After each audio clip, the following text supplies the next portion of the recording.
The race of life. Once upon a time, there lived a teenage boy with his grandfather.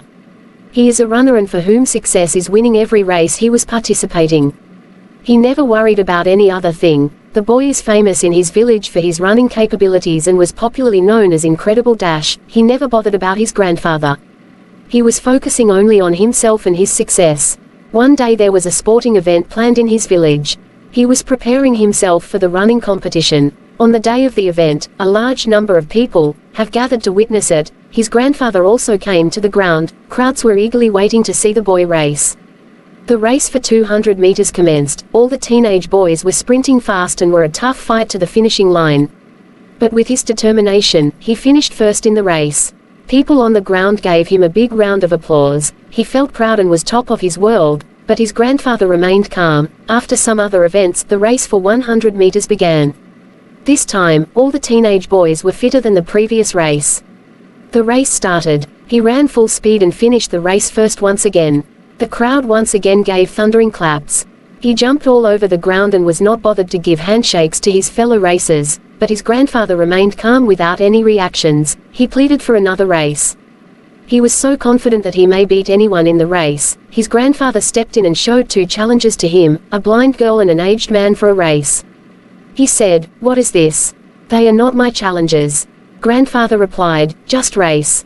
The race started, and he ran fast and finished the race, while the aged man and the blind girl were still standing in the starting line. With joy, he waved his hands to the crowd. But they kept silent, and there were no reactions from them. He asked his grandfather, "Why are people not clapping for me like the previous race?" The grandfather replied, "Start the race again with them. But this time, all three should cross the finish line at the same time." He stood in the middle and held their hands. Race started. They slowly walked and crossed the finishing line. The people on the ground gave a standing ovation.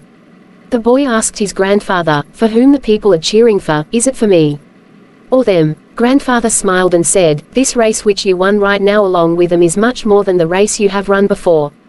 The people did not cheer for any one of you. They cheered for how you all three ran the race. In life, what are you hungry for? Is it a success and winning all the races? Is it the only measurement in your life? The important thing here is who you are running against. If you keep winning against people who are not your actual challenger, people will stop cheering for you. In the race, if you race against weaker and older people, and you help them cross the finishing line, it will be the best race you could have ever run in your life. So, when you start running the race of life, it is not important whether you win the race, but it is important how you run the race. Moral of the story: most of us run the life race, focusing only on ourselves winning.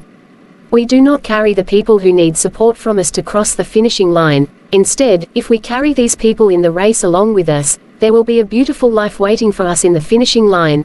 The race will be more memorable than the other race, and it is worth every second of it.